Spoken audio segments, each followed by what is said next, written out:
Senhor presidente, minha saudação a Vossa Excelência, aos eminentes pares, com a devida vênia e respeito que sempre tenho por Vossa Excelência, eu não creio, não entendo que o presidente da CNBB esteja sendo vítima de desinformação. A opinião dele é compartilhada por mim, ela está consignada no meu voto. André, Vossa Excelência me desculpe, mas eu conversei com ele e ele me disse que não estava ciente de que essa era a discussão. E, portanto, eu me comprometi com ele a prestar esse esclarecimento no início da sessão, porque ele me disse que não estava informado de que esta era a questão e ele se preocupou em me dizer que trabalhou em periferia e que droga é uma coisa que faz mal às pessoas e às comunidades. E eu disse a ele que todos nós aqui concordamos com isso, todos nós aqui temos uma atitude contrária às drogas ilícitas e que nós não estamos decidindo legalização de drogas. E, portanto, ele é que me disse que tinha a informação incorreta do que estava sendo decidido. Pois não? Eu não acho que ele tem informação incorreta, não. Eu acho que a informação é essa mesmo. A grande verdade é que o legislador, nós estamos passando por cima do legislador caso essa votação prevaleça com a maioria que hoje está estabelecida. O legislador definiu que portar drogas é crime. Transformar isso em ilícito administrativo é ultrapassar a vontade do legislador. Nenhum país do mundo fez isso por decisão judicial. Nenhum. Em segundo lugar, a grande pergunta que fica é o ilícito administrativo. Quem vai fiscalizar? Quem vai processar? Quem vai condenar? Quem vai acompanhar a execução dessa sanção? Não existe. Essa deliberação, com a devida vênia aos entendimentos em contrário, tem que ser adotada pelo legislador. Eu sou contra, mas eu me curvaria caso o legislador deliberasse em sentido contrário. Apenas conseguindo a minha opinião e entendo, com a devida vênia, que o presidente da CNBB não é vítima de desinformação. Bom, Vossa Excelência acaba de dizer a mesma coisa que eu disse, apenas com um tom um pouco mais panfletário. Eu, ao início da sessão, disse: estamos discutindo se é ato ilícito administrativo ou se é ato ilícito penal. Vossa Excelência entende que é ato ilícito penal e tem todo o direito de achar, mas a minha explicação foi absolutamente correta do que está sendo decidido aqui, se é ilícito penal ou se é ilícito administrativo.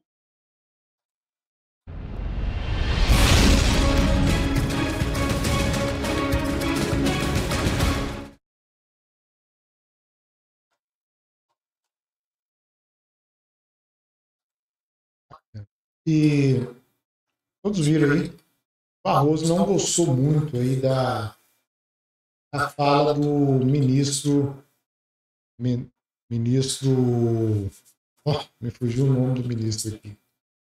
O ministro Bolsonaro colocou aí o terrivelmente evangélico. Na verdade, se mostrou ou está se mostrando terrivelmente medroso. E nesse ponto aí, até que ele foi bem, mas ultimamente o André Mendonça, né? Agora lembrei do nome do André Mendonça, ministro André Mendonça, ele está se mostrando um verdadeiro covarde ali naquela corte, porque em algumas decisões do André Mendonça, ele demonstra que está totalmente ligado àquelas mesmas opiniões daqueles ministros que a gente sabe. E tem umas decisões que vão diretamente contra a nossa Constituição. Nesse caso aí, ele está corretíssimo. André Mendonça falou, não sei se é porque ele estava longe ali da corte, ele não estava presente ali na corte, mas ele deu o seu voto e foi coerente com os pensamentos dele, né? A gente vê assim. Mas, como eu disse, de forma geral, ele tem se comportado não muito adequado como a gente esperava que fosse o terrivelmente evangélico, né? Mas é isso. Vamos ver daqui para frente como é que o nosso ministro André Mendonça vai se comportar.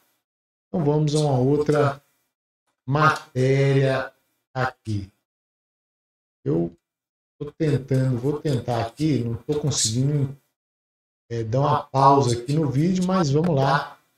Vamos seguir da forma que está aqui. Deixa eu só arrumar essa câmera aqui para a gente prosseguir nas nossas matérias aqui, nos nossos bastidores de Brasília. A outra matéria que eu separei aqui é referente ao outro ministro ali da corte, né? Esse já é o Toffoli. Eu estou tentando trazer ele aqui, mas está complicado. Mas o fato é o seguinte. Eu vou ver se vai aparecer aqui. Vamos lá. Vou mostrar aqui primeiro, depois a gente faz um comentário em cima do que ele falou. E vamos lá, Toffoli. Vamos lá. Vamos ver aqui. E a voz da sociedade aqui se faz presente. Aqui nós temos pessoas indicadas por presidentes da República de direita, de esquerda, de centro-direita, de centro-esquerda, aprovados todos pelo Senado da República. Todos. Ou seja, passando por crivo, se somar os votos dos presidentes da República que receberam e foram eleitos, aos votos dos senadores que nos aprovaram, todos aqui estamos legitimados em cerca de 100 milhões de votos. Não há que se falar que aqui não há legitimidade popular. Pois é. E a voz da sociedade aqui se faz. O ministro Toffoli, ele está tentando justificar aí, porque, na verdade, em alguns casos ali na Suprema Corte, a gente vê que os ministros, eles estão tentando legislar. Eu não sei se eu entendi bem, mas o Toffoli está fazendo uma confusão. A Corte, o STF, não é um legislativo, não é partido político. Eles não são políticos, eles não foram colocados ali para representar partido político. Não sei se é exatamente isso que eu entendi dele. Ele está falando ali que tem direita, esquerda, X ou Y. Eles têm que ser assim, eles não são juízes, mas têm que ser juízes, eles têm que trabalhar ali de acordo com a Constituição. Eles representam ali defensores constitucionais, o que a gente não vê hoje, né? Mas ele está tentando justificar que as decisões que eles tomam ali são legitimadas por cerca de 100 milhões de votos dos brasileiros, ou seja, segundo ele, eles estão legitimados porque os presidentes que colocaram eles ali representam todo o povo brasileiro. É verdade que eles estão ali cumprindo a função deles de proteger a Constituição Federal, e que não está fazendo bem isso aí, né? A gente está vendo que eles estão ali atropelando a nossa legislação, a nossa Constituição. Eles deveriam proteger, né, andar ali de acordo com o que diz as nossas leis. Mas a gente está vendo o contrário. Então não existe legitimidade nenhuma nisso, né? Se eles estão falando que eles estão representando os brasileiros, não estão. Eles não estão representando os brasileiros. Tanto é que as últimas pesquisas referentes à aprovação do Supremo Tribunal Federal pela população brasileira está demonstrando que o brasileiro não está contente com o que esses ministros estão fazendo ali na corte.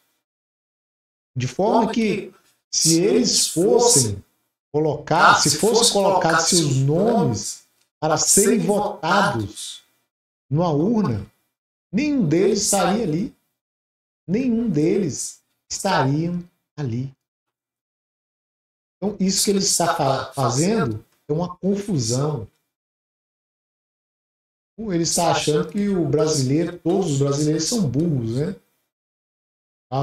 Aquela mesma confusão ele estava falando, isso foi lá para 2021, ele falou que o Supremo Tribunal Federal é como é que fala, gente?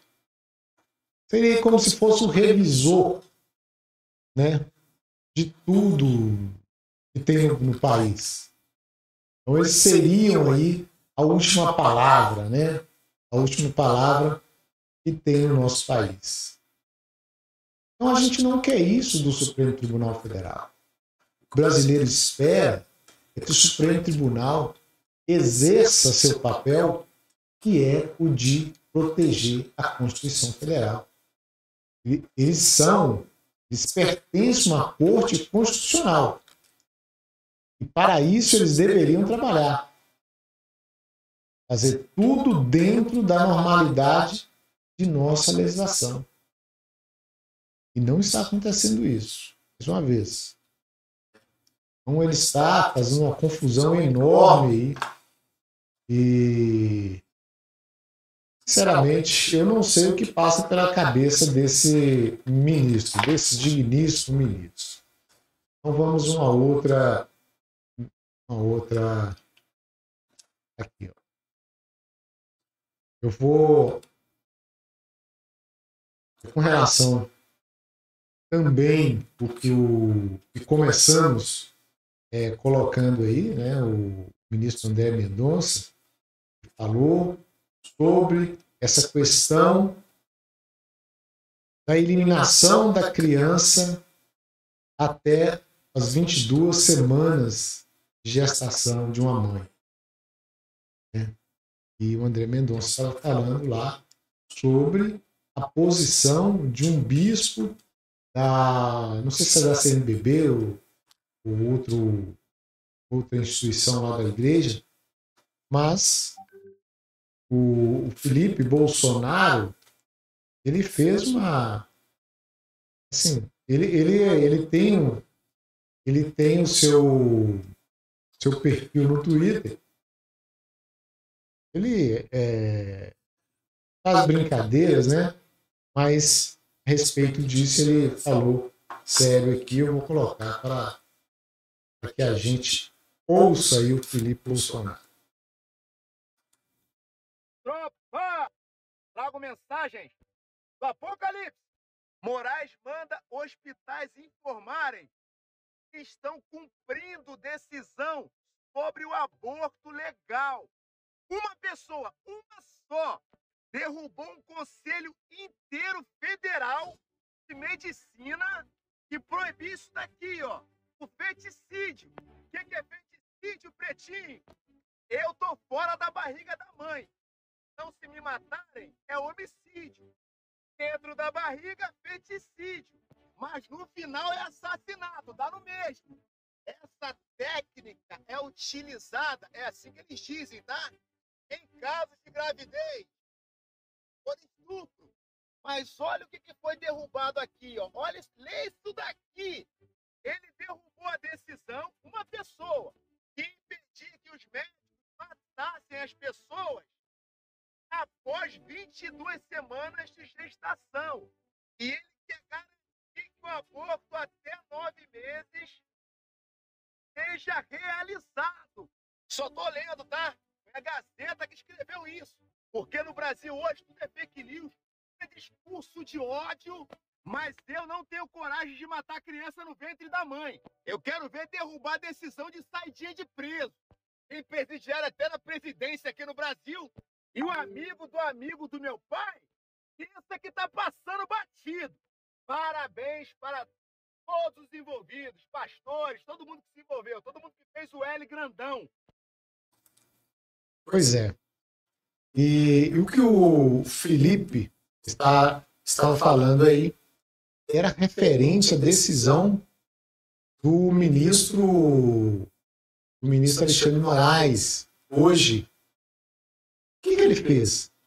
Ele determinou que os hospitais em São Paulo tivessem aí 2 dias para demonstrar que está cumprindo a ordem dele, tá? Uma liminar que ele deu, pedido aí, uma liminar pedida aí pelo pessoal, por esse partido pessoal que quer que as crianças que ainda estão no ventre da mãe e que poderiam ser gestadas, ou mesmo ali depois, as 23ª, 24ª semana, essa criança poderiam ter uma vida protegida e ser adotada por uma família que precisa e quer estar na fila da adoção.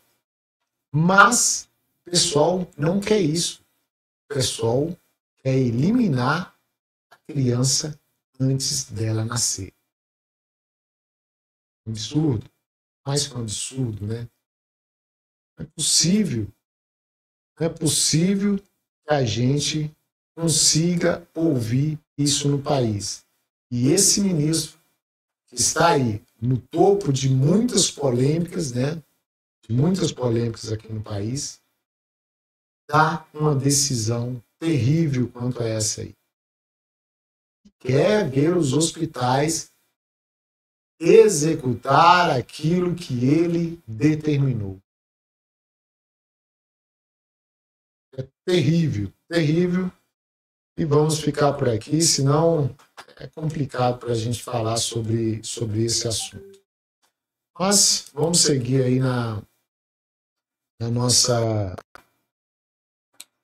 nos nossos bastidores, né? Aí a gente vai falar sobre mais um problema relacionado à crise de saúde, né? O doutor Zé Barros hoje publicou aí no seu perfil. Vamos ouvir o que ele tem para dizer referente à gripe aviária, H5N1. Então, gente, de novo, o que é a gripe aviária H5N1? É uma gripe que, para os seres humanos, ela causa uma conjuntivite e não vai para frente. O ex-diretor do CDC informa que estava havendo ganho de função e aventaram que essa poderia ser aquela pandemia X. E já tem vacina para esse vírus que ainda nem começou. Como foi que aconteceu no passado, que está saindo um escândalo atrás do outro. Eu estou falando que também dessa vez a gente não está sendo pego de surpresa. Já tem estudos mostrando que a cloroquina tem um resultado eficiente no início da infecção. Então, por favor, não sejam manipulados e analisem as informações, porque hoje o que está acontecendo é uma verdadeira guerra contra a humanidade. Vamos em frente com otimismo sempre. Então, gente, de novo, o que é a...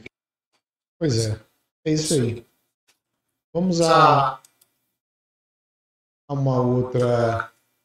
Aqui eu vou mostrar um vídeo de um rapaz, eu nem vi qual é o nome dele, mas o que ele falou, né, as coisas que ele falou aqui num podcast, assim, demonstra, ele mesmo sendo, assim, aparentemente sendo um jovem, né, ele demonstra aí muito conhecimento a respeito da nossa vida política. E até colocaram aí, ó, super crânio, inteligência rara. E ele falou aquilo que a gente vê que é verdade no nosso país. Vamos lá. Vamos ver aqui. Cara, eu acho que as urnas foram fraudadas mesmo. Eu acho que, na real, o Lula foi eleito no primeiro turno. É polêmico dizer o óbvio, mas assim, chega a ser inocência pensar que as urnas precisaram ser fraudadas do Brasil pro Lula ganhar. Me surpreende ainda que tenha tanta gente pensando que o país onde a MC Pipoquinha é tratada como deusa, enquanto várias professoras que deram a vida para proteger os seus alunos em atentados são esquecidas, não elegeu mesmo um condenado por corrupção em todas as instâncias. Cara, o país onde o bandido sai primeiro da audiência de custódia que o policial, o país onde todo o caminho que tomba é saqueado, o país onde as pessoas não podem ver um erro numa promoção de uma empresa que já querem tirar proveito, o país onde o fulano vai na Zara só pra ficar procurando preço em euro pra levar roupa de graça, não tem a mínima chance de dar certo. Metade do Brasil realmente mereceu o Lula, bicho. Lula é o pai dos pobres mesmo, mas é aquele pai que chega bêbado em casa, bate na mulher, xinga os filhos, gasta todas as economias de casa pra comprar pinga e quando é preso ainda chama a esposa de louca. O Brasil é a eterna mulher de malandro, né? Então o PT se elegeu em 2003, se elegeu em 2006, se elegeu em 2010, se elegeu em 2014, quase se elegeu em 2018, se elegeu em 2022, dizendo que mudaria o Brasil, mas o nosso país continua um dos mais pobres, um dos mais corruptos e um dos mais violentos do mundo. Assim, se isso não é síndrome de Estocolmo, eu não sei o que é, cara. Se você é um cristão de esquerda, ou você não leu Marx, ou você não leu a Bíblia. O próprio Marx, além de ser um ateu e ter construído todo o seu pensamento através do materialismo e do ateísmo, dizia que a religião era o ópio do povo. O socialismo tem essa ideia, né? A religião, principalmente o cristianismo, é uma arma que a burguesia encontra para manipular a tal classe trabalhadora e fazê-la acreditar numa busca constante e idealizada pela felicidade, além de servir para manter os mais pobres obedientes. Essa é a tese dessa galera. Os preceitos de não matarás e não roubarás, que são muito caros para nós cristãos, não passam de conceitos deturpados de bondade para essa galera. Não à toa, por exemplo, o Lenin tinha vários ensinamentos de matar, de usar o terror como arma política, de usar o terror e a morte como arma revolucionária. Marx dizia abertamente que a família, um valor muito caro também importante para todos os cristãos presente na Bíblia, era uma instituição capitalista e opressora que deveria ser destruída. Todos os países onde a esquerda avançou, seja com governos progressistas ou de fato com revoluções, perseguiu de alguma forma católicos e evangélicos. Basta ver o que está acontecendo agora, infelizmente, na Nicarágua, onde um grupo de freiras brasileiras, por exemplo, foi expulso do país depois a milícia do Daniel Ortega, aliado do Lula, entrar invadindo e destruindo a igreja delas. Além de não fazer sentido ser cristão e socialista por causa da própria teoria marxista, também não faz sentido ser cristão e socialista pela própria prática. Jesus pregava ali a caridade voluntária, não a tomada forçada da propriedade alheia. O jovem militante de esquerda é o exemplo vivo do porquê que eu defendo tanto o ensino de qualidade sem viés ideológico na sala de aula. Porque, mano, pensa comigo.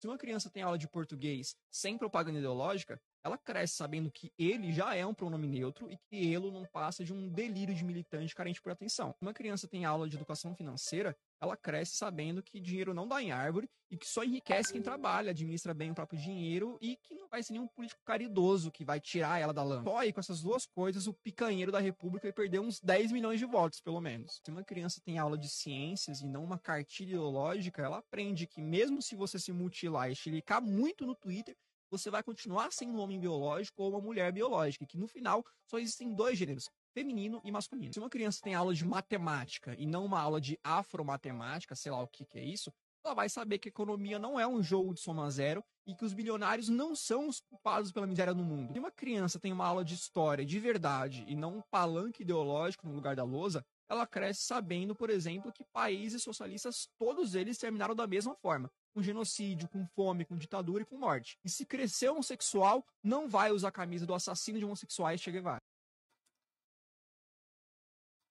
Bacana ouvir um jovem com tamanha maturidade. Falou bonito. É exatamente isso que a gente pensa também. E aí, a gente viu essa semana, falando novamente aqui sobre o ministro Alexandre de Moraes, ele censurou o jornal, o UOL, né? O UOL e outras mídias aí, porque publicaram aquele vídeo da ex-esposa do presidente da Câmara, Arthur Lira, né, que ela foi lá, falou, e houve uma censura indevida, né? Uma coisa que foi verdade, eu não entendi, Na verdade, nós não entendemos as ações do digníssimo ministro Alexandre de Moraes, mas rapidamente ele também voltou atrás e liberou, né? É claro, ele mexeu com grandes empresas, né? Mexeu com uma empresa aí, o UOL, né, que é um grupo da Folha e tal, ele ia saber que as coisas não ficariam muito bem para ele.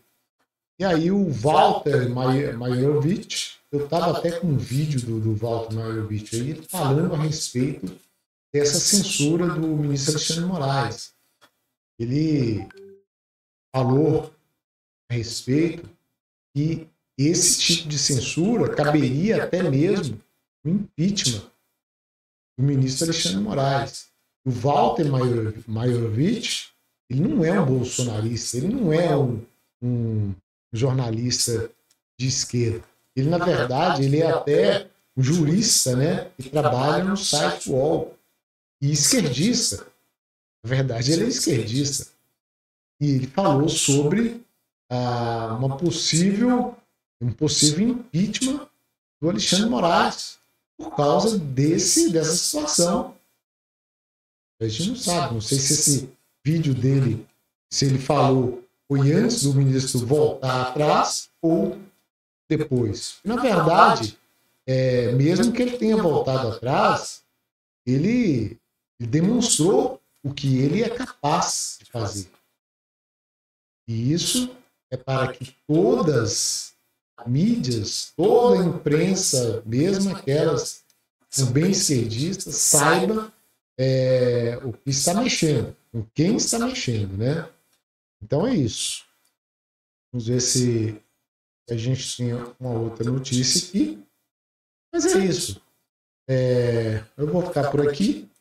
Não vou me alongar mais nas notícias desses bastidores de Brasília. E as notícias de impacto, aparentemente, o que tivemos foram essas, né? E até a próxima.